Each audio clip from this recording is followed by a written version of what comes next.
Concert, chacun fait son culte dans la présence de Dieu. Chacun fait son culte. Et la récite d'un culte consiste à toucher le pan de sa robe. Tu peux faire ton culte. Quelque chose que le Seigneur. Tu n'as pas assez de mots. Une chaîne télévision chrétienne, des centres de restauration chrétien, enseignement, prédication, intercession, édification et beaucoup d'autres programmes chrétiens. Jésus-Christ chez vous, CRC TV. Une référence comme Genèse chapitre 3, verset 15. C'est ceci.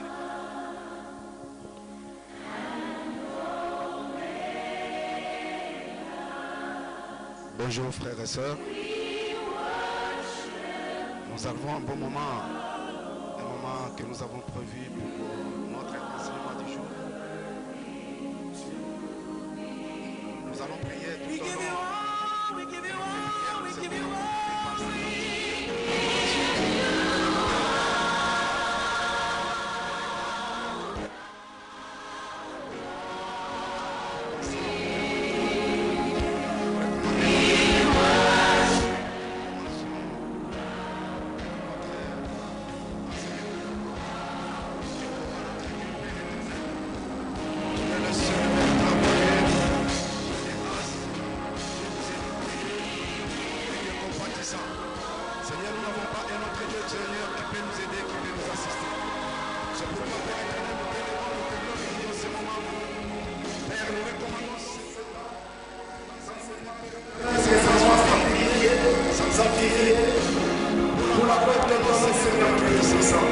Nous te demandons que Jéhovah, je te glorifie, de te magnifier, de régner Père éternel, pour la gloire de Père éternel. Nous pouvons quitter et laisser tout, comme Abraham l'a fait. Nous nous soucions, Seigneur. Nous venons, nos demeures, et nous venons te chercher dans ta maison, Père éternel. À ce moment, Jéhovah, nous voulons que tu viennes dans ta présence. Nous voulons, Seigneur, que tu nous éclaires. Nous voulons, Seigneur, que tu nous manifestes ta grâce, afin que cet enseignement, Seigneur, puisse aider, toucher mon frère et ma soeur, afin de comprendre comment il doit mener sa vie chrétienne et comment il va te considérer toi Dieu dans sa vie, Seigneur. Je me recommande entre tes mains, Seigneur, que tu purifies ma langue, mon intelligence, Père éternel des armées, mes pensées. Au nom de Jésus. Ah, Père éternel des armées, qui d'autre pourra être comme toi? Tu es l'unique et le seul véritable Dieu. Le Dieu de grâce, le Dieu miséricordieux et le Dieu compatissant. Règne et domine. Oh, Père éternel des armées, dans le cœur de mon frère, dans le cœur de ma soeur, si c'est Dieu éternel, c'est le grâce, règne, dans le Seigneur, nous couvrons tous pour que nous puissions avancer ensemble, en élevant ton nom, en le glorifiant, dans les noms puissants de Jésus. Alléluia. Merci Seigneur. Je recommande mon frère et ma soeur qui est ici présent, même celui qui va nous suivre en ligne, Père éternel. Que ta grâce puisse l'accompagner, que ta grâce puisse nous accompagner et que le Saint-Esprit puisse nous toucher tous ensemble, Père éternel des armées, de disposer ce temps pour toi, Jéhovah, pour que tu nous parles. Pour la gloire de ton nom, Seigneur, au nom glorieux et puissant de Jésus, nous avons ainsi prié. Amen.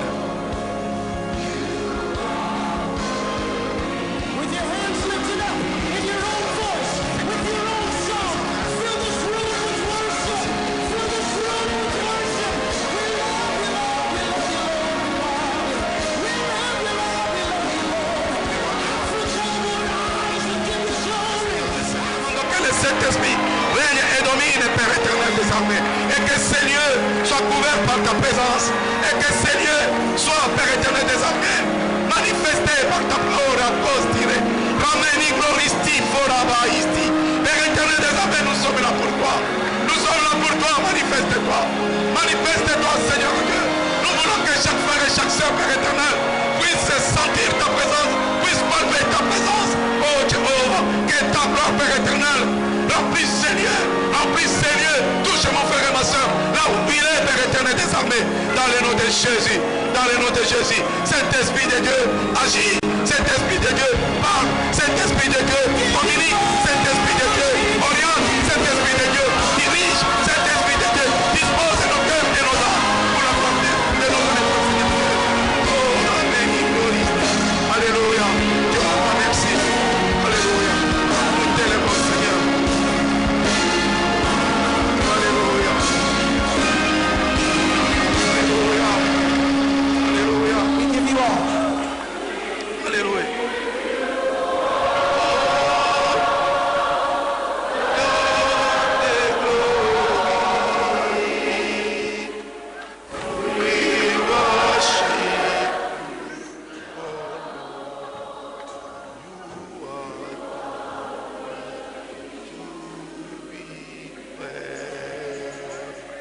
Alléluia. Oh Seigneur, toi seul qui mérites l'acclamation. Nous t'acclamons, Père. Nous t'élevons, Seigneur. Nous te magnifions, Seigneur Dieu. Alléluia. Le Dieu de toute gloire, le Dieu de toute puissance. Oh Père éternel, que ta présence touche mon frère et ma soeur, afin que chacun de nous sente ta présence, le palpe et le vive en ce moment, dans les noms puissants de Jésus. Alléluia. Alléluia. Tu es le roi des rois, tu es le Seigneur des seigneurs, qui mérite l'élévation. Alléluia. Merci Seigneur. Merci Seigneur. Dans les noms de Jésus. Dans les noms de Jésus. Alléluia. Soyez bénis mes frères et sœurs. Nous vous saluons tous dans le nom glorieux de notre Seigneur Jésus-Christ. Nous venons dans notre programme d'enseignement. Nous allons nous parler ce soir. Ce que nous allons nous parler ce soir, c'est en quelque sorte comme une étude biblique que nous allons faire.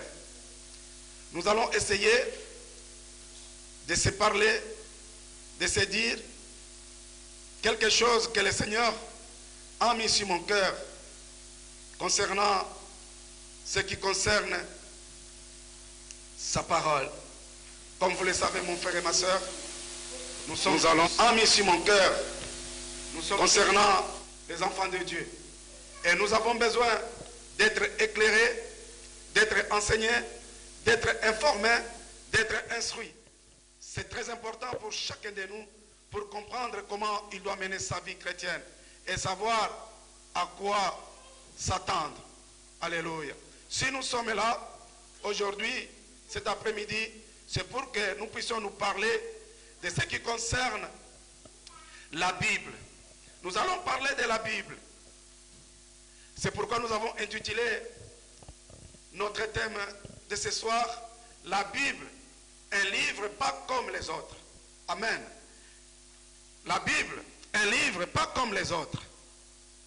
Nous allons essayer de faire comprendre aux enfants de Dieu, la Bible c'est quoi, à quoi sert la Bible et comment nous devrons nous parler et utiliser la Bible dans nos vies. Parce que si nous ne connaissons pas ce qu'est la Bible, il nous sera difficile de s'en servir même. Et comment nous devons la garder. Alors aujourd'hui, nous sommes fixés 30 à 45 minutes pour nous parler un peu de la Bible. Nous allons introduire à ce qui concerne l'étude sur la Bible. Alléluia. La Bible, un livre pas comme les autres. Nous allons présenter d'abord, premier point, comme point A, présentation de la Bible. Nous allons présenter d'abord la Bible. Nous allons vous dire que, attendez,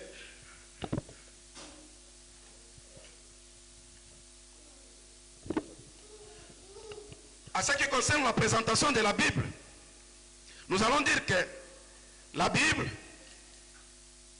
vient du mot grec qui signifie livre. Amen. La Bible vient du mot grec qui signifie Bible.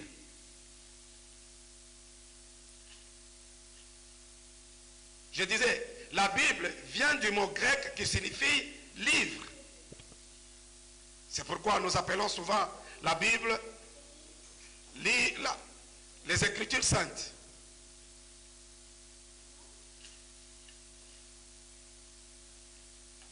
Les Écritures saintes. Amen. La Bible, c'est un livre spécial de Dieu. Je disais, la Bible, c'est un livre spécial de Dieu. Nous l'appelons la parole de Dieu, la Sainte Bible. La Sainte Bible est le livre spécial de Dieu. Il n'est pas comme les autres livres, car c'est un livre surnaturel. Un livre surnaturel. Il a été écrit par plusieurs personnes poussées par l'inspiration du Saint-Esprit. Amen. Je veux dire que la Bible, c'est un livre spécial. Nous l'appelons aussi la Sainte Bible, qui est le livre spécial de Dieu, qui transmet, amen, qui transmet les pensées de Dieu, qui transmet les principes de Dieu, qui transmet ce que Dieu veut que nous soyons. Dieu nous communique à travers sa parole, à travers ses livres. Parce que la Bible nous dit, nous disons que la Bible a été écrite par plusieurs personnes poussées par l'inspiration du Saint-Esprit. C'est-à-dire inspirées par le Saint-Esprit. C'est pourquoi, si nous lisons 2 Timothée chapitre 3, la Bible nous dit que nous allons lire 2 Timothée chapitre 3. De Timothée chapitre 3. Nous allons lire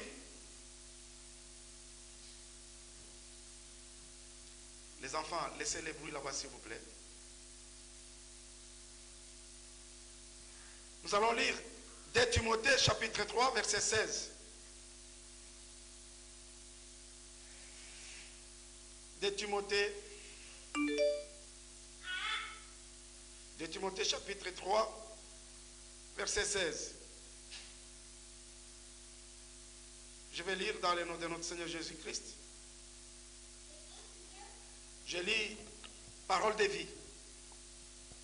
Tous les livres saints ont été écrits avec l'aide de Dieu. Ils sont utiles pour enseigner la vérité, pour persuader, pour corriger les erreurs, pour former à une vie juste. Grâce au livre saint, l'homme de Dieu sera parfaitement préparé et formé pour faire tout ce qui est bien. Alléluia. Je reviens à la même passage biblique, je change la version. Nous allons, Louis II, 21. La Bible nous dit ceci. Toute l'écriture est inspirée de Dieu et utile pour enseigner, pour convaincre, pour corriger, pour instruire dans la justice, afin que l'homme de Dieu soit formé et équipé pour toute œuvre bonne. Alléluia. Mon frère et ma soeur, là je suis en train de présenter la Bible. Je ne suis pas encore entré pour donner l'importance de la Bible. Nous sommes en train de présenter la Bible. Amen. La Bible n'est pas un livre comme tous les autres livres. C'est une bibliothèque. Nous pouvons dire aussi que la Bible, c'est une véritable bibliothèque. La Bible, elle est composée de l'Ancien Testament et du Nouveau Testament. Qui signifie, testament qui signifie contrat ou alliance. Alliance. Alliance ou contrat passé entre Dieu et l'humanité. Alléluia. La Bible, je disais, la Bible c'est un livre inspiré de Dieu. C'est une écriture inspirée de Dieu qui est écrite par les hommes, inspirés ou poussés par le Saint-Esprit. Pourquoi? Pour corriger, informer, diriger, aider un enfant de Dieu à devenir un homme prêt à exécuter l'œuvre de Dieu ou faire ce que le Seigneur demande de faire. La Bible est le livre le plus vendu au monde. Ses ventes dépassent celles de tout autre livre. La Bible a été traduite dans plus de langues que tout autre livre dans le monde. C'est-à-dire que la Bible que nous voyons ici, elle a été écrite premièrement. Elle a été écrite premièrement en hébreu, après en grec. Si je peux revenir un peu derrière, c'est ça que je parlais de l'alliance ou contrat que Dieu a passé entre l'homme et l'humanité.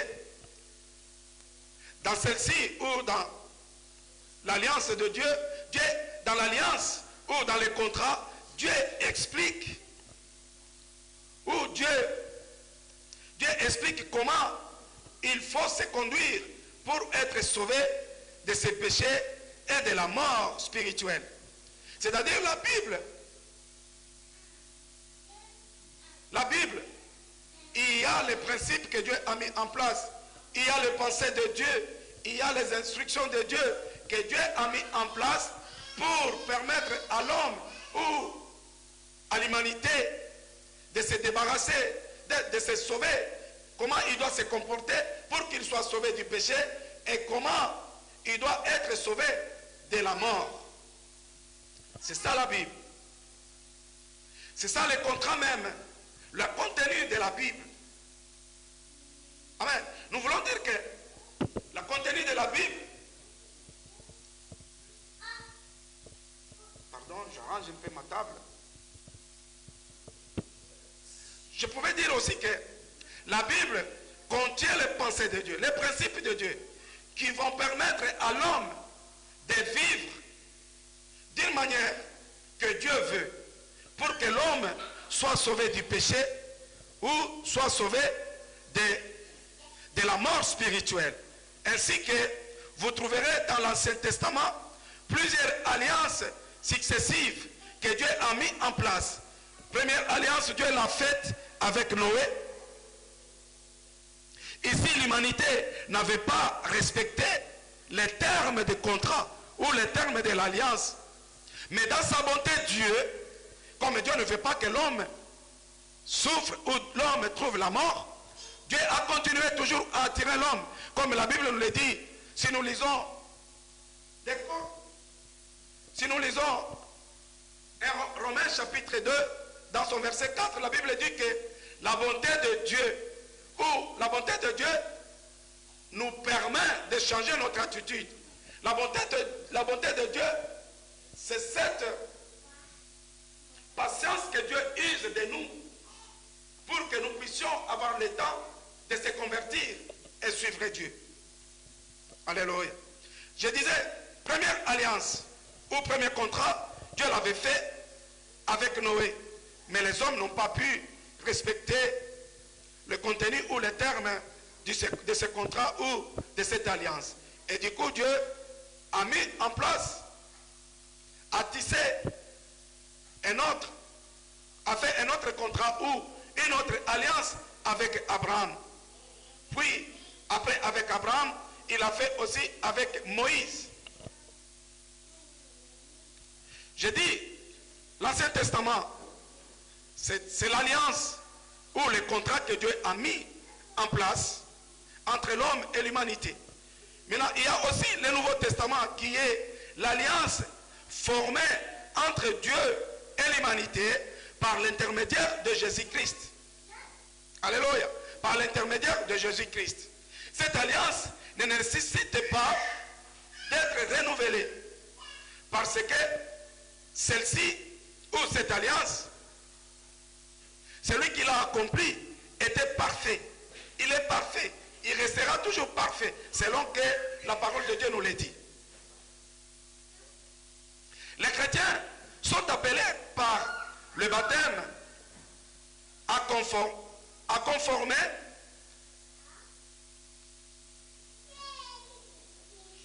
je disais, les chrétiens sont appelés par leur baptême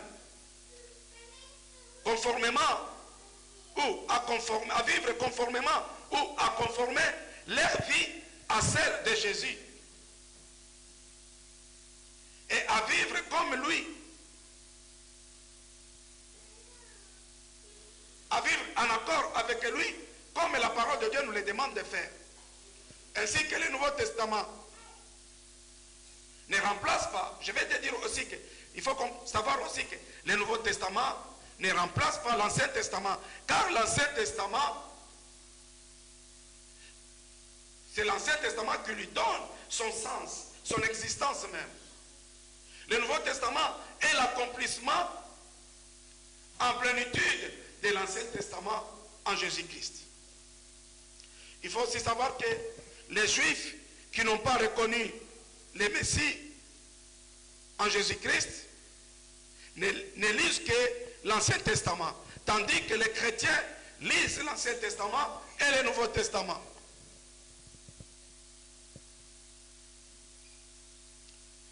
Je vous ai dit tout à l'heure que la Bible a été écrite premièrement en hébreu et traduite en grec vers l'an 3000 avant Jésus-Christ. Je dis aussi que la Bible, c'est le seul livre dans le monde qui est traduit dans plus de langues que tous les autres livres du monde. La Bible était originellement écrite en 3 langues, l'hébreu, l'araméen et le grec. La Bible, en notre possession, a été traduite par des personnes consacrées à Dieu afin que nous puissions avoir ses paroles, ses pensées et ses desseins. Alléluia. C'est-à-dire quoi? C'est dans la Bible que nous trouvons. C'est dans la Bible que nous trouvons les paroles de Dieu, les pensées de Dieu et les desseins de Dieu. C'est-à-dire l'objectif de Dieu, le plan de Dieu. La Bible est aussi un des plus anciens livres du monde. Les portions les plus vieilles de la Bible remontent à plus de 4000 ans. Mais il demeure les livres les plus modernes au monde aujourd'hui, car nous y trouvons les réponses aux plus grandes questions de la vie. J'espère que nous nous suivons.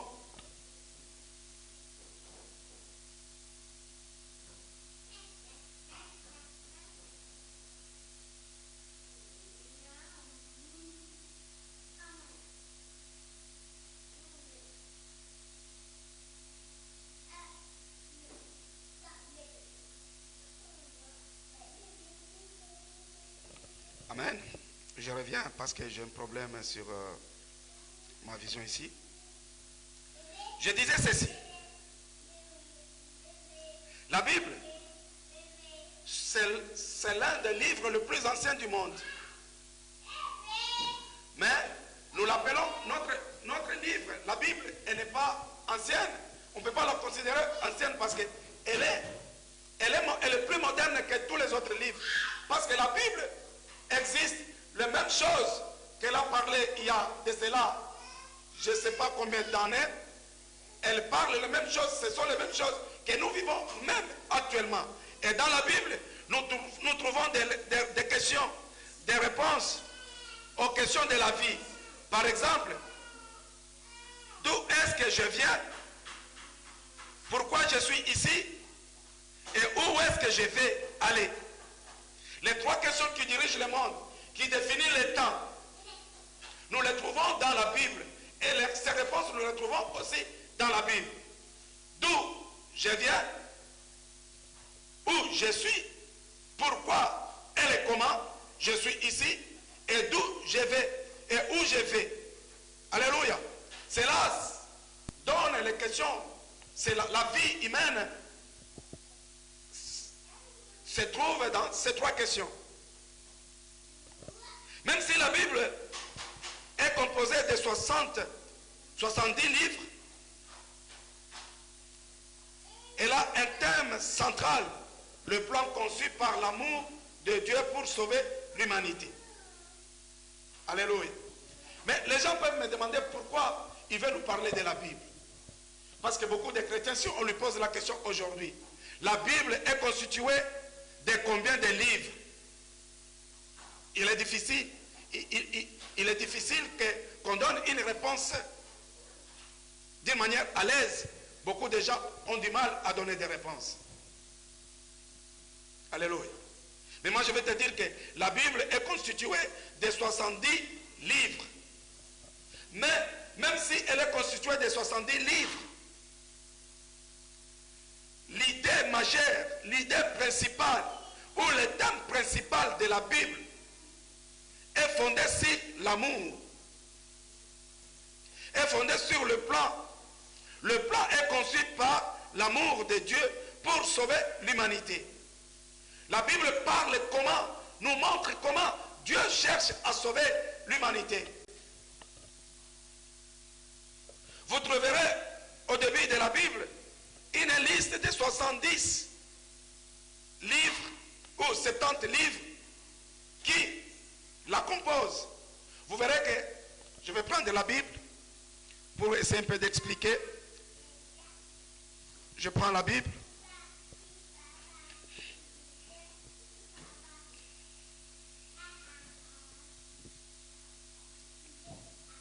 Je prends la Bible pour essayer de démontrer ce que je viens de vous dire là, que la Bible est constituée de 70 livres. Et ces 70 livres-là, tous sont basés sur le plan que Dieu a mis en place, le plan dirigé par l'amour de Dieu pour chercher à sauver l'humanité. C'est ce que nous allons voir au début de la Bible.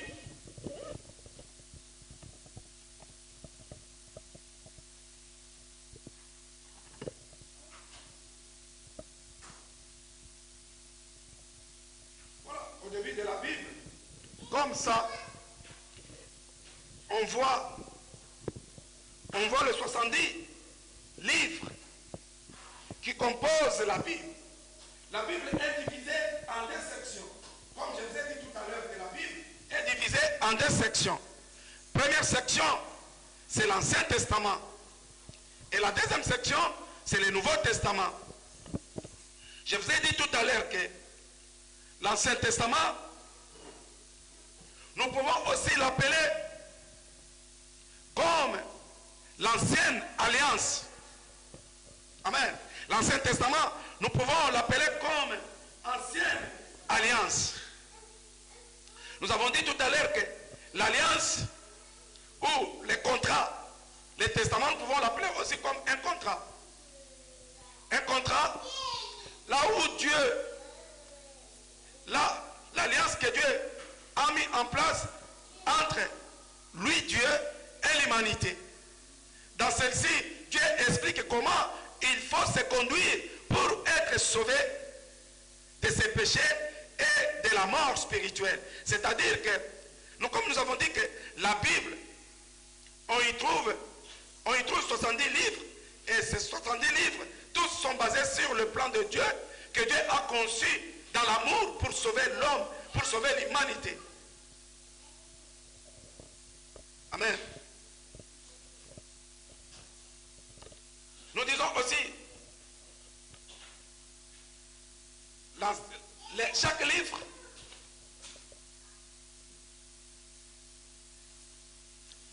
livre c'est-à-dire que chaque partie, l'Ancien Testament, comme nous avons dit, l'Ancien Testament nous parle de l'œuvre de Dieu avec son peuple avant la naissance de Jésus.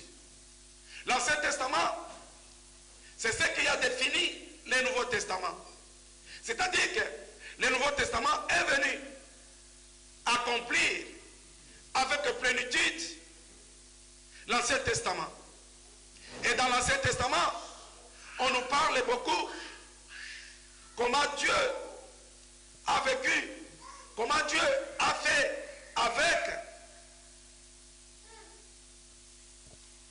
avec son peuple, comment Dieu a vécu au milieu de son peuple avant la naissance de Jésus ou avant la venue de Jésus sur la terre. Maintenant, le Nouveau Testament qui nous concerne nous parle de la naissance de Jésus, de sa vie et de son grand ministère de guérison et de pardon pour les malades et les pécheurs, de sa mort sur la croix, de sa résurrection des morts et et de son ascension ou retour au ciel. Le Nouveau Testament, il nous parle aussi de l'extension de son ministère de guérison et de son pardon à travers ceux qui l'ont vu après sa résurrection. Ceux qui suivent l'enseignement de Jésus font de nombreuses œuvres miraculeuses comme il avait promis lui-même. Si nous lisons Jean chapitre 14. Lisons Jean chapitre 14, verset 12. Jean 14, 12.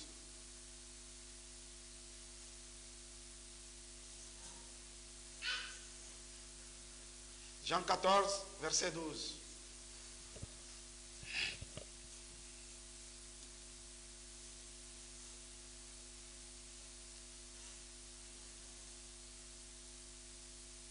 Je vais me reprendre un peu pour comprendre le Nouveau Testament.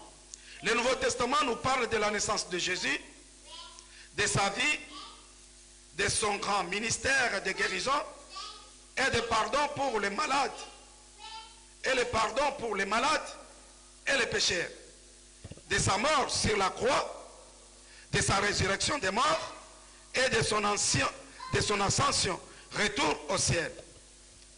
Il ne se limite pas seulement de cela, il nous parle aussi de l'extension de son ministère de guérison et de pardon à travers ceux qui l'ont vu après sa résurrection. Ceux qui suivent l'enseignement de Jésus font de nombreuses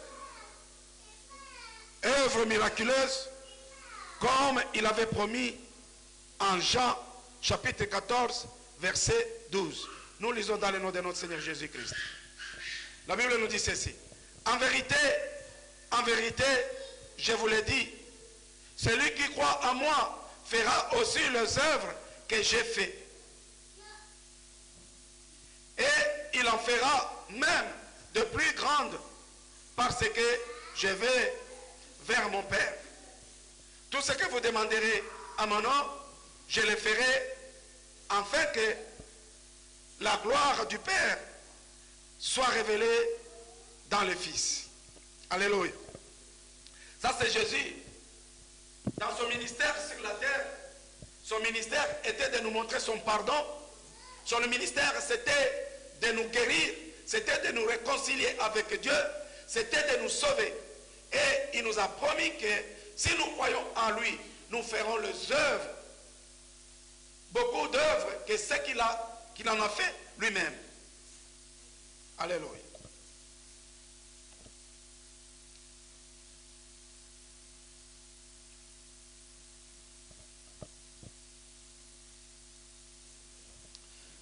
Nous avons présenté le livre, la Bible.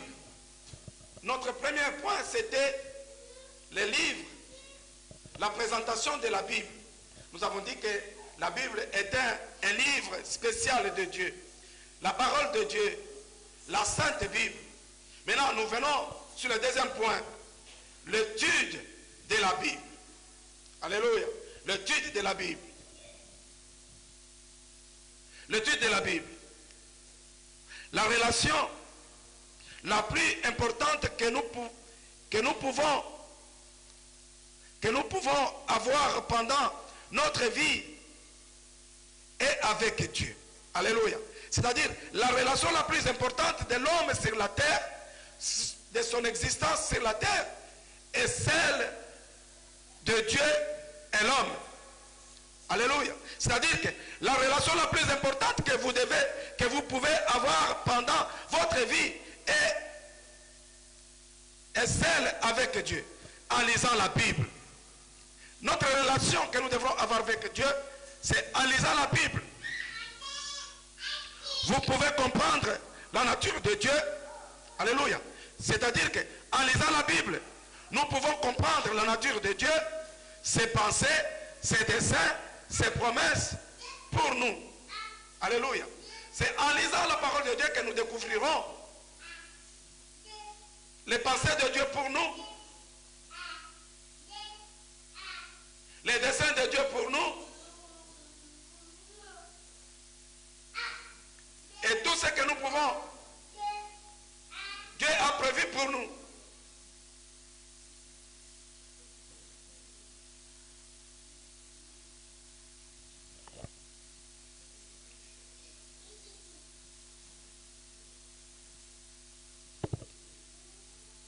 Amen. C'est ce que nous devrons comprendre. C'est-à-dire que la Bible, en lisant la Bible, nous entrons en conversation avec Dieu. Nous découvrons ce que Dieu est pour nous. Nous découvrons les pensées de Dieu. Nous découvrons aussi les promesses que Dieu nous a faites. Nous découvrons aussi les projets que Dieu a pour nous. Le plan que Dieu a conçu pour nous. Alléluia. L'index qui se trouve au début de la Bible nous aide à trouver la page où se trouve la section de la Bible que vous désirez étudier. Afin de vous aider à trouver des sections spécifiques de la Bible, il y a les traducteurs ont organisé les textes selon l'ordre suivant. Il y a les livres. Et chaque livre, quand on parle de livres, c'est par exemple livre d'Ésaïe, livre de Lévitique, Genèse, livre de Genèse. C'est-à-dire que chaque livre, nous avons 70 livres au sein de la Bible. La Bible est constituée de 70 livres. Et chaque livre est subdivisé en chapitres. Alléluia. Est subdivisé en chapitres. Et chaque chapitre est subdivisé en versets. Alléluia. Par exemple, si vous voyez une référence comme Genèse chapitre 3, verset 15, ceci signifie, si c'est écrit Genèse 3, 2.15, cela signifie que c'est le livre de la Genèse. Et ce livre de la Genèse, il faut aller au 3e chapitre. Alléluia. Au 3e chapitre. Dans le 3e chapitre, il faut aller au 15e verset. Amen. Nous allons nous résumer pour bien la bonne compréhension parce que nous allons conclure notre journée. On disait ceci. La Bible n'est pas comme tous les autres livres.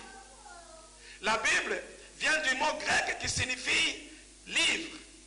Cependant, la Bible n'est pas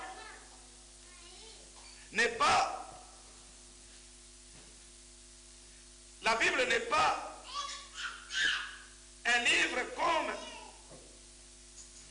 la Bible n'est pas un livre, mais elle est une véritable bibliothèque. La Bible est une véritable bibliothèque qui est subdivisée en deux parties, l'Ancien Testament et le Nouveau Testament. Nous avons dit que les testaments, nous pouvons les considérer comme un contrat, comme une alliance que Dieu a mis en place entre lui et l'humanité. Dans celle-ci, c'est-à-dire dans l'alliance ou dans les contrats, Dieu explique comment un homme, l'humanité, doit se conduire pour être sauvé de ses péchés et de la mort spirituelle. Ainsi que vous trouverez dans l'Ancien Testament plusieurs alliances successives. Dieu a mis plusieurs alliances. Première alliance ou premier contrat était fait avec Noé, Dieu et Noé. Mais l'humanité n'avait pas respecté ce que Dieu a mis en place. Et du coup, Dieu, dans sa bonté, a mis en place encore une autre alliance avec Abraham, puis avec Moïse. Ça, c'est dans l'Ancien Testament. Dans l'Ancien Testament, l'Ancien Testament nous parle la vie de Dieu avec son peuple avant la vie de Dieu ou la relation de Dieu avec l'humanité avant que Jésus-Christ soit venu. avant la naissance de Jésus. Maintenant, nous avons le Nouveau Testament qui est une nouvelle alliance formée entre Dieu et l'humanité par l'intermédiaire de Jésus-Christ. C'est-à-dire que c'est Jésus-Christ qui a joué l'intermédiaire entre l'homme et l'humanité, entre Dieu ou entre l'homme et Dieu, ou entre Dieu et l'humanité. C'est Jésus qui est l'intermédiaire. Et cette nouvelle alliance, elle ne peut plus être renouvelée parce que celui qui l'a accompli est un homme juste, un homme vrai, un homme bon.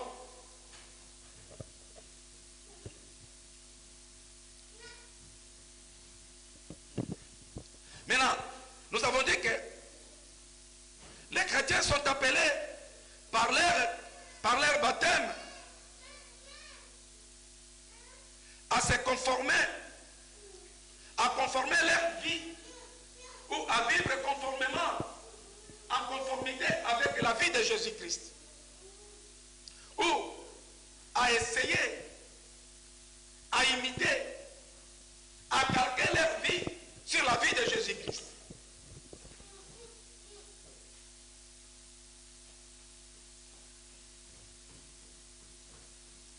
C'est ainsi que la parole de Dieu nous le dit. Nous devrons accorder notre vie à celle de Jésus-Christ. Ainsi, le Nouveau Testament ne remplace pas l'Ancien Testament. Je donne ici des petites choses pour la compréhension de la Bible.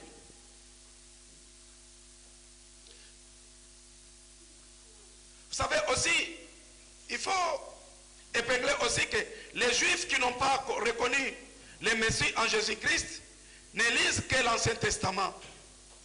Mais les chrétiens, nous lisons l'Ancien Testament et le Nouveau Testament.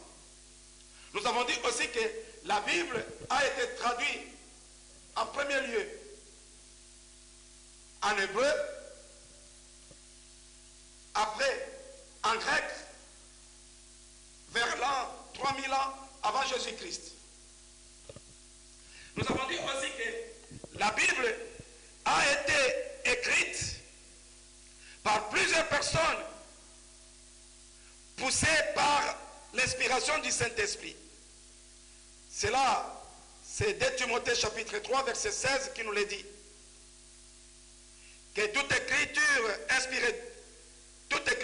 inspirée de Dieu pour corriger, alléluia, pour corriger, pour instruire et pour guider. La Bible est le livre le plus vendu au monde. Ses ventes dépassent celles de tous les autres livres du monde entier. Et nous avons dit aussi que la Bible est aussi un des plus anciens livres du monde. Les portions les plus vieilles de la Bible remontent à plus de 4000 ans. Mais il demeure le livre le plus moderne au monde aujourd'hui. Pourquoi la Bible demeure le livre le plus moderne du monde aujourd'hui? Parce qu'elle répond aux 3 questions qui sont de l'actualité. La question de savoir d'où est-ce que je viens, pourquoi je suis ici, où est-ce que je vais aller. Alléluia. C'est-à-dire le passé, le présent et le futur. Il n'y a aucun livre dans ce monde qui contient ces 3 notions de temps. Les 3 notions de temps, nous les trouvons seulement dans la Bible. Le passé, le présent et le futur de l'humanité. Alléluia. Même si la Bible est composée, je disais que la Bible elle est composée de 70 livres, 70 livres. C'est-à-dire que chaque livre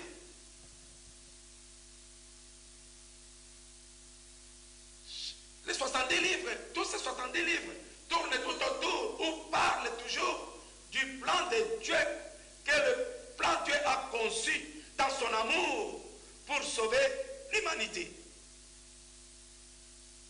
La Bible est si divisée en 2 sections, l'Ancien et le Nouveau Testament.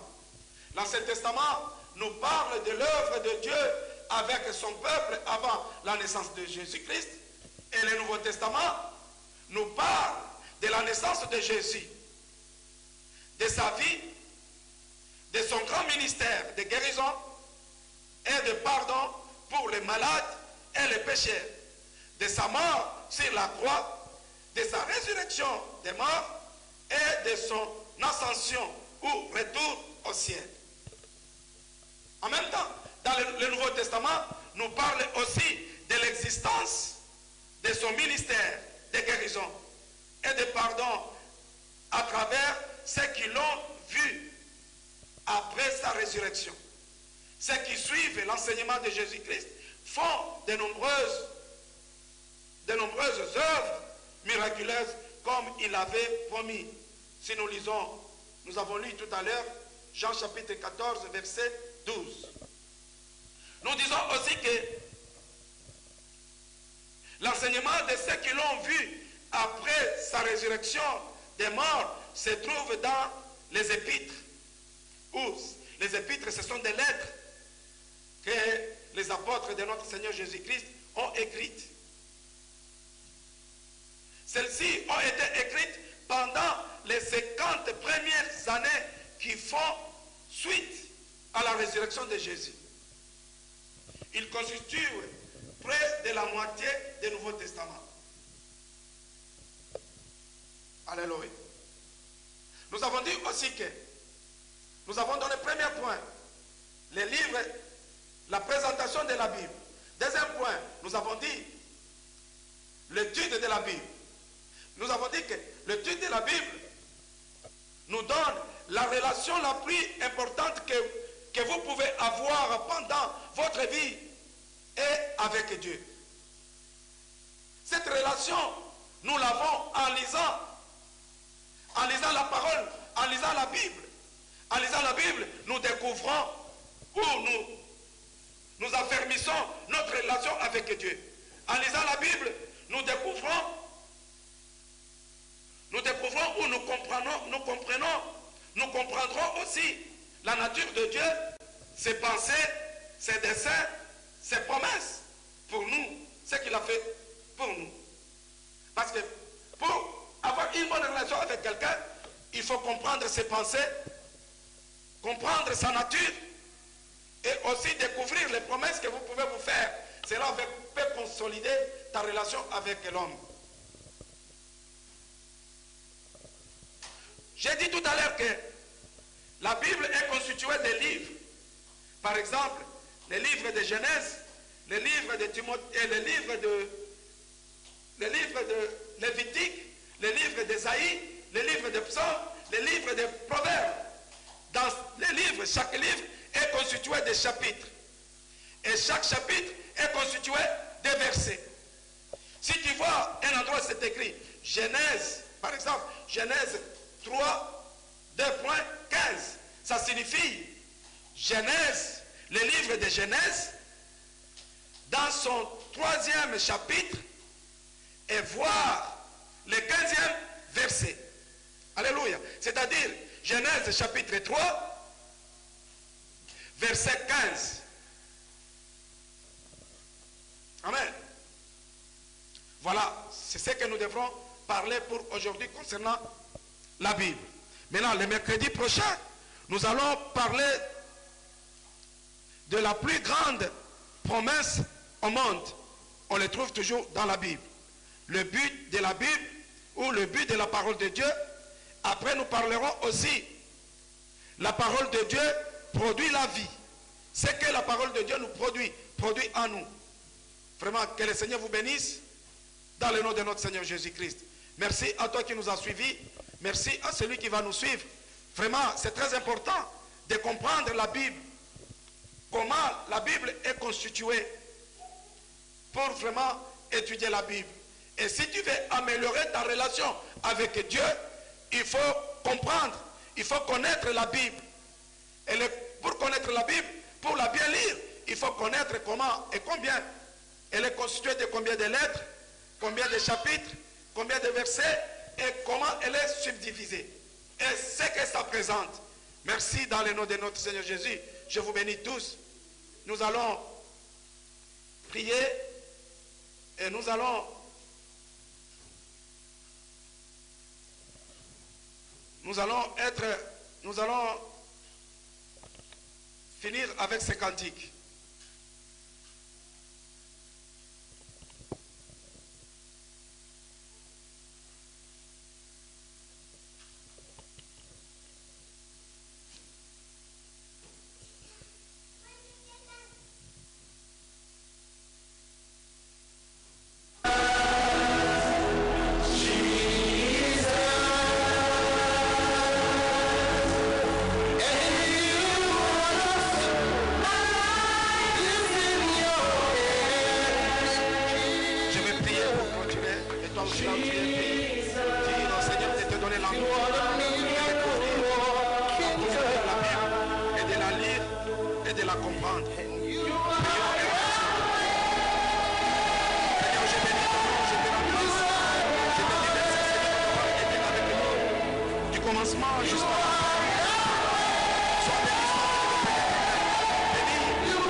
Amen.